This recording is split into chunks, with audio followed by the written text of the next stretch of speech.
Hi నమస్తే, welcome to our channel. ఈరోజు morning న్యూస్లోకి వెళ్దాం. ఈనాడు న్యూస్ పేపర్లో చరిత్ర పుటలో నిలిచే రోజు. ఇకపై ఏటా డిసెంబర్ 9న తెలంగాణ తల్లి ఆవిర్భావ దినోత్సవాలు. విగ్రహంలో మార్పులు చేయాలని ఆలోచన చేస్తే చర్యలు. 9 మంది కళాకారులకు ఫ్యూచర్ సిటీలో 300 గజాల స్థలం రూపాయలు కోటి చొప్పున అందిస్తాం. తెలంగాణ తల్లి విగ్రహావిష్కరణ కార్యక్రమంలో సీఎం రేవంత్ రెడ్డి. నిన్న సీఎం రేవంత్ రెడ్డి రాష్ట్ర ప్రజల ఆకాంక్షల మేరకు తెలంగాణ తల్లి విగ్రహానికి రూపం ఇచ్చామని డిసెంబర్ 9న రాష్ట్ర చరిత్ర శాశ్వతంగా నిలిచిపోయేలా రోజని సీఎం రేవంత్ రెడ్డి స్పష్టం చేశారు. ఇకపై ప్రతి సంవత్సరం ఇదే రోజున తెలంగాణ తల్లి ఆవిర్భావ దినోత్సవాలకు ఊరు వాడ ప్రభుత్వమే రాష్ట్ర పండుగ నిర్వహిస్తుందని ప్రకటించారు. తెలంగాణ తల్లి విగ్రహాన నమూనాను ఎవరైనా మార్చాలని ఆలోచిస్తే చట్టపరంగా చర్యలు తీసుకుంటామని హెచ్చరించారు. రాష్ట్ర ప్రభుత్వం మహత్తర నిర్ణయాన్ని కార్యక్రమాన్ని ప్రజలు ఆశీర్వదించాలని కోరారు. సోమవారం హైదరాబాద్లో డాక్టర్ బిఆర్ అంబేద్కర్ సచివాలయ ప్రాంగణంలో భారీ జనసమూహం మధ్య తెలంగాణ తల్లి విగ్రహాన్ని సీఎం రేవంత్ రెడ్డి ఆవిష్కరించారు. ఈ సందర్భంగా సభలో మాట్లాడుతున్నాడు. ఆయనకే డౌట్ వస్తుంది.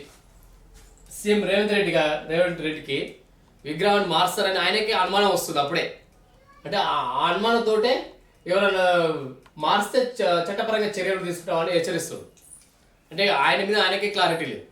ఆ విగ్రహాన్ని మారుస్తా అని ఆయన అనుమానంతో చెప్తుండు. ఇక్కడ ఆయన అనుమానం డిక్లేర్ చేసేసాడు.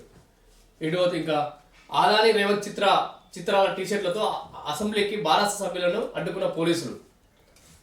కేటీఆర్ నిన్న బీఆర్ఎస్ నాయకులు ఆదాని స్టిక్కరు రేవంత్ రెడ్డి స్టిక్కర్ రెండు ఒకటి వేసి ఒక టీషర్ట్ స్టిక్కర్ వేసుకొని అసెంబ్లీకి వెళ్తారు. అయితే వారిని అడ్డుకునేది మధ్యలోనే పోకుండా అసెంబ్లీకి పోకుండా అడ్డుకున్నారు. అంటే ఆదాని అంటే ఎవరు? Business man plus Revanth Reddy ఇద్దరు దోస్తులు, ఇద్దరు బిజినెస్ మ్యాన్లే. ఈయన ఒక ముఖ్యమంత్రి కాదన్న విధంగా ఆ విధంగా చేసిందని వాళ్ళని మధ్యలో బ్రేక్ చేసేసారు. పోలేదు, అసెంబ్లీకి అయితే పోలేదు. ఇంకోటి తెలంగాణ తల్లి విగ్రహావిష్కరణ సందర్భంగా కవి అందశ్రీకి సన్మానించారు. ఓకే, ముఖ్యమంత్రి రేవంత్ రెడ్డి వీళ్ళు ఉన్నారు తదితరులు ఇందులో. ఇక్కడ ఇంకో పేజీకి వస్తే 10 ఏళ్ల పాటు తెలంగాణ తల్లికి గుర్తింపు లేదు. ఒక వ్యక్తి ఆలోచన 4 కోట్ల మంది అభిప్రాయాలన్నది సరికాదు. విగ్రహ రూపకల్పనపై అసెంబ్లీలో సీఎం రేవంత్ రెడ్డి. వారాస ఎమ్మెల్యేలకు అధికారం పైన ప్రేమ. మరి నీకు ఎవరి మీద ప్రేమ?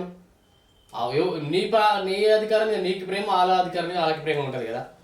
ఇందులో ఇంకోటి తెలంగాణ తల్లి విగ్రహము రాష్ట్ర ఆత్మగౌరవానికి ప్రతీక బట్టి అంటుడు.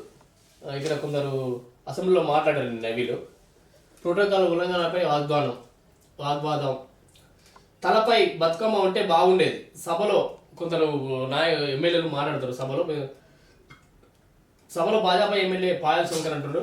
తాజాగా రూపొందించిన తెలంగాణ తల్లి విగ్రహాన్ని చూస్తే సొంత తల్లిని చూసినట్టుగా ఉండాలనే మార్పు చేసినట్టు సీఎం చెప్పారు.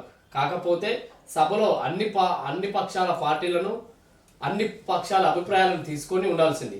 తెలంగాణ తల్లి తలపై బతుకమ్మ ఉంటే బాగుండేది ఆయన అభిప్రాయం చెప్తున్నారు కదా. ప్రభుత్వాలు మారినట్టు కాదు, ప్రజల రాతను మార్చాలి. ఈయన భాజపా ఎమ్మెల్యే అంటారు రాజారెడ్డి, రాకేష్ రెడ్డి. అసెంబ్లీ సజావుగా సాగకుండా కుట్ర జగదీశ్వర్ రెడ్డి అంటారు. హక్కులను కాల రాయడమే మధుసూదనాచారి. ఇక్కడ ఆదాని రేవంత్ చిత్రాల టీషర్ట్లతో అసెంబ్లీకి భారత సభ్యులను అడ్డుకున్న పోలీసులు. అందులో అదుపులోకి తీసుకొని తెలంగాణ భవన్కు తరలింపు. గన్ పార్క్లో నివాళులర్పించిన సభకు వెళ్తున్న కేటీఆర్, హరీష్ రావు, భారత ప్రజాప్రతినిధులు. ఇక్కడ చూస్తే ఇది భాజపాకు అవకాశం ఉన్న తెలంగాణ ఇవ్వలేదు మంత్రి జూపల్లి. డిసెంబర్ 9 అంటే ఒక ప్రత్యేకత మంత్రి పొంగులేటి శ్రీనివాసరెడ్డి అంటారు. ఉర్రూతలో గిప్పిన తెలంగాణ సచివాలయం ప్రాంగణంలో ప్రభుత్వం నెలకొల్పిన తెలంగాణ తల్లి విగ్రహం. ఇక్కడ సచివాలయంలో ఇక్కడ ప్రజలు ఆదరైన ప్రజలు. ఇక్కడ గమ్మతైన విషయం ఏంటంటే ఈయన బట్టి విగ్రహం స్టెప్పులు వేస్తుంది చూడండి. గాయకుడు శ్రీకృష్ణ పాటకు స్టెప్పులు వేసిన మహేష్ కుమార్ గౌడ్, బట్టి విక్రమార్క. చిత్రంలో పొన్నం ప్రభాకర్, గద్వాల్ విజయలక్ష్మి తదితరులు. ఉప ముఖ్యమంత్రి బట్టి విక్రమార్క ఒక దళిత బిడ్డ అయి ఉండి దళితులకు ఆయన డాన్స్ చేస్తున్నాడు. ప్రజలు ఏం చేస్తున్నారు అనేది ఆయన ఓట్లేసి ఇంట్లో గురించి ఆలోచన చేయరు. ఈయన ఒక సందర్భంలో మన తెలంగాణ గవర్నమెంట్ ఉన్నప్పుడు అసెంబ్లీలో విద్యా హక్కు చట్టం మీద మాట్లాడాడు. సెంట్రల్ గవర్నమెంట్ ఆ విద్యా హక్కు తీసుకొచ్చింది. ప్రైవేట్ స్కూళ్ళల్లో 25% అంటే 25% పిల్లలు ఒక స్కూల్లో 100 మంది చదువుతారు అంటే అందులో 25% మంది పిల్లలకి ఫ్రీ ఎడ్యుకేషన్ ఇవ్వాలి. ప్రైవేట్ స్కూల్లో. అలాంటి చట్టం సెంట్రల్ గవర్నమెంట్ తీసుకొచ్చింది. ఆ సెంట్రల్ గవర్నమెంట్ తీసుకొచ్చిన చట్టాన్ని ఈయన ఎమ్మెల్యేగా ఉన్నప్పుడు కేసీఆర్ని నిలదీసి అడిగాడు. చిన్న విషయం ఇది, చిన్న సంభాషణ విషయం ఇది, ఎందుకు చేయరని నేను కేసీఆర్ గవర్నమెంట్ అసెంబ్లీలో సాక్షిగా మాట్లాడాడు. ఆయనకి చేసేది చిన్న విషయం అంట, వాళ్ళని క్వశ్చన్ వేసిండు. మరి ఇప్పుడు ఈయన సిగ్గుండాలి, ఆ మాట ఆ రోజు మాట్లాడినాం. మరి ఇప్పుడు అధికారంలో ఉన్న ఈ మంత్రి అదే చిన్న విషయాన్ని ఎందుకు అమలు చేయలేకపోతున్నాడు? ఉప ముఖ్యమంత్రి అదే మన దళితుల ఉప ముఖ్యమంత్రి, మామూలు రెడ్డి వర్గానికి చెందిన వ్యక్తి కాదు కదా, దళితుల ఉప ముఖ్యమంత్రి 25% ఇలా చేయాలి, వాళ్ళని నిలదీసాడు అసెంబ్లీలో. వీళ్ళు మళ్ళీ సెంట్రల్ గవర్నమెంట్ తీసుకొచ్చిన స్కీమ్ని వీళ్ళు ఎందుకు అమలు పరుస్తలేరు, అన్ని రాష్ట్రాల్లో అమలు పరుస్తారు అని చెప్పింది మరి ఈయనే. ఈ చెప్పిన ఈ మోద మరి ఈ సిగ్గులేని ఉప ముఖ్యమంత్రి చెప్పిన మరి ఈయన ఎందుకు ఇప్పుడు చేస్తలేడు? అట్లాగనే ఇంకోటి ఎగురుతూ ఇప్పుడు స్టెప్స్ వేస్తుండే, డ్యాన్సులు వేస్తుండే సిగ్గులేక. మేనిఫెస్టోలోనే దళితులకి అసైన్ భూములకి మళ్ళీ సీలింగ్ల భూములకి పట్టాలు ఇస్తామని చెప్పి అధికారంలో రాకముందు మేనిఫెస్టోలో పెట్టిరు. మరి ఎందుకు చేస్తారు అది ఇప్పుడు ఎందుకు చేస్తలేరు? ఒకసారి ఆలోచించాలి. అంటే వీళ్ళు డ్యాన్సులు వేస్తే సరిపోదు, వీళ్ళ డ్యాన్సులు వేస్తే అందుకైనా అధికారం తీసుకొచ్చి వీళ్ళకి ఓట్లు వేసేది. ప్రజల గురించి ఒక్కడన్నా మాట్లాడుతురా? మాట్లాడరు. కాబట్టి ఒకసారి ఆలోచించాలి, వీళ్ళని ప్రశ్నించాలి, వీళ్ళని నిలదీయాలి, గ్రామాల కోసం గల్లబడి గుంజాలి. ఇలా చేసిన మాట ఎందుకు చేస్తున్నాడు? 4 కోట్ల మంది బిడ్డల భావోద్వేగమే తెలంగాణ తల్లి. ఏది 4 కోట్ల మంది భావోద్వేగమా? ఇప్పుడు మార్పు రావాలని మిమ్మల్ని తీసుకొస్తే ఇదా చేసేది? వాళ్ళంతా చేసి వీళ్ళంతా ఇది కాదు. అందుకని ప్రజలారా, అగ్రవర్ణాలకు అధికారంలో ఉంటే గరీబుల పిల్లకి ఏమీ రాదు. అది విద్యా వ్యవస్థలు కానీ ఏ వ్యవస్థలు అయినా వాళ్ళ కాంట్రాక్ట్లు వాళ్ళే, అందరూ వాళ్ళే. కాబట్టి ఇది ముమ్మాటికి ఇప్పుడు ఇక్కడ జరుగుతున్న ఈ మీటింగ్లలో ఈ మార్పులలో వాళ్ళ స్వార్థమే తప్ప ప్రజలకు చేసేది ఏం లేదు. ఈ బట్టి విక్రమార్క గురుకుల విద్యావ్యవస్థల మీద ఒక్కసారి ఒక విద్యాశాఖ మంత్రి లేడు ఇప్పటివరకు ఈ తెలంగాణ రాష్ట్రానికి. 1 సంవత్సరం అయితే ఈ పరిపాలనలోకి వచ్చి విద్యార్థుల గురించి ఎవరైనా మాట్లాడుతుంటే ఏదైనా ఫుడ్ పాయిజన్ అయితే పిల్లలు చచ్చిపోతారు.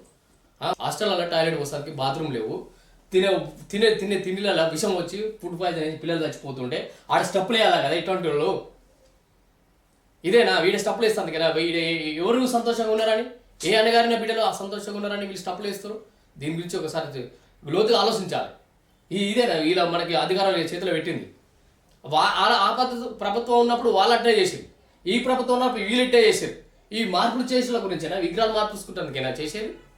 ఈ విగ్రహాలు మార్చుకుంటాను చూపించి ఇది ఎవరికి పొట్టగొడుతురు?